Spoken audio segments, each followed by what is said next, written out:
I've been very fortunate to stand on podiums and win gold medals and listen to national anthems. I guess society deems that as a great success. The journey is always more valuable to me than the outcome. Those gold medals that I have aren't special because it's a gold medal. It's the journey that I've been on to get them. If you're going into this thing trying to learn about yourself and understand what you're capable of, then hell, I've succeeded 10 times over. This morning I've tried to think in the 30 k's of pushing across the tops. Words that describe how brutal this is. Am I disappointed that I stopped? Am I angry that I stopped? Well, all that gets cancelled out when safety's involved. I've been told carrying on for another 6 hours I would have lost all the toes on all my feet. It became pretty apparent on day 2 that I was going to get my ass kicked. That it's by far the hardest thing I've ever done. I was up for it. All I have to do is ride the miles a day. That's it. I got to ride that 100 miles a day and I don't stop until I do. And that second day, I think it was loud and clear that, the environment wasn't going to allow me to do that. Sort of had to let go of that daily mileage and just do all I could. With all the experience I have in the Scottish mountains, I've never seen snow like it.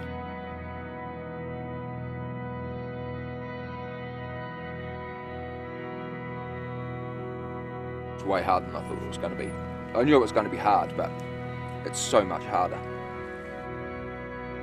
I probably pushed too hard when it was clear my objective was not attainable.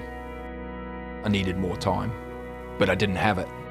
So the only way to try and manage that was to keep pushing and keep pushing and keep pushing. Something amazing about the Highland Trail is the variety of terrain that you cover. You can read books, you can watch films, but when you immerse yourself in that stuff, that's the essence of it. That's where the beauty is.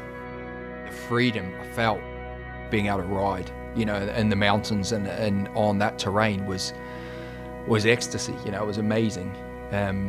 But those periods were relatively short-lived. As hard as it was, that's the whole purpose of me doing adventures like this, to go really deep, to question yourself, to find out who you really are.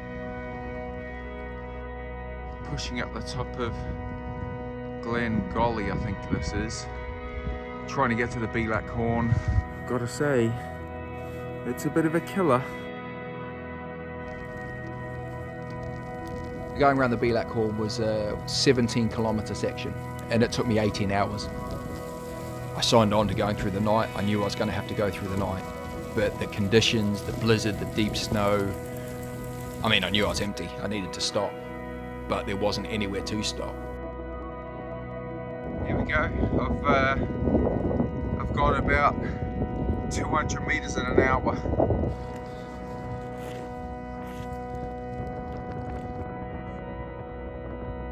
I found a boulder and thought, maybe I can get behind that. And the spindrift coming over the top of it was so fierce.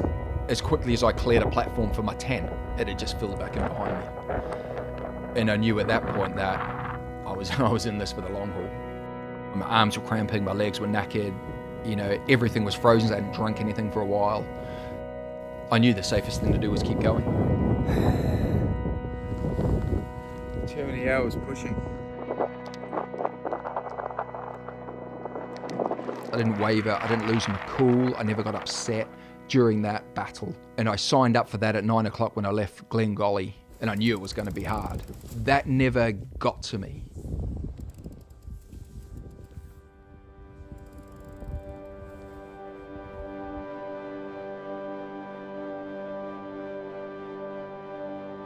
Descent off the Bate Horn. There you go. The biggest shock was when I got down to the lock on the other side, after, pushing through the night, having a really hard day. And it was probably the emotion. It's funny, I was rock solid on the hill.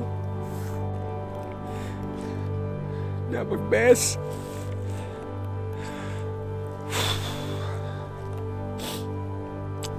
Just got down and seen the celcius.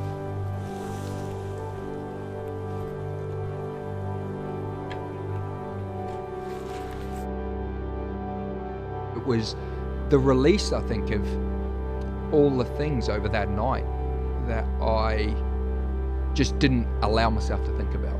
That raw emotion just came out. It's really easy to unravel in those situations. When you feel that emotion bottle up, you can just let it go. You're free. When you get that in life, let it go.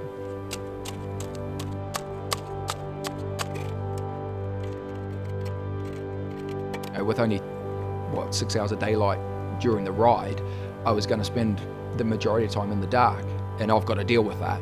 I live with that day to day, all the time, with my vision in daylight or in the dark with a head torch on. So I kind of feel like that's a level playing field then. That I do this stuff even though I'm disabled. It's just who I am. I don't want people to look at what I do and think it's incredible because I can't see. I hope it starts to think in people's mind, well, if he can do that, what can I do? I'm pretty fortunate in the way that I look at success. As an athlete, I've been fortunate enough to realise failures made success.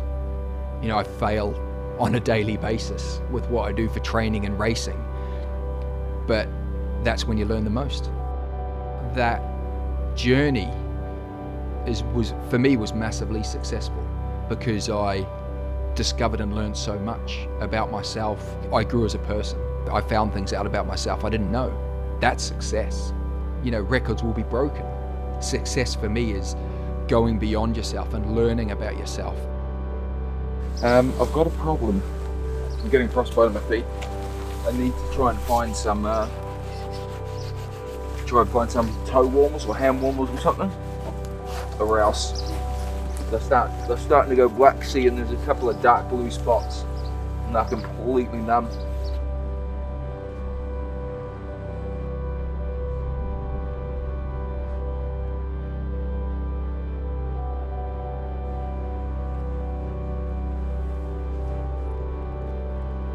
There was no going on. That was clear. That was absolutely clear. I needed medical help ASAP. I think what I massively underestimated was the damage that had already been done. I wasn't that aware of frostbite. I guess the images I've always seen in the past of people with solid black fingers and toes and jet black. And I knew I was a long way from that. What I massively underestimated was how far into that process I was.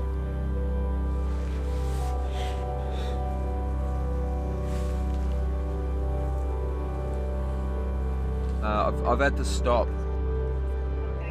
I've got frostbite on my toes. They're starting to go black. Yeah. Yeah. The biggest shock was 10 days after I stopped and the state my feet had gotten, where the black started appearing, the blisters were there, and they were still pretty much numb. Then all of a sudden you start to realise, I thought I'd got away with it, where in fact I was probably 3 stages into it. And after the rewarming baths and in Inverness, I was shocked when when all of a sudden these blisters were appearing on my feet. How they evolved in the next kind of 2 weeks was frightening, and it became very clear how close to losing all my toes I was.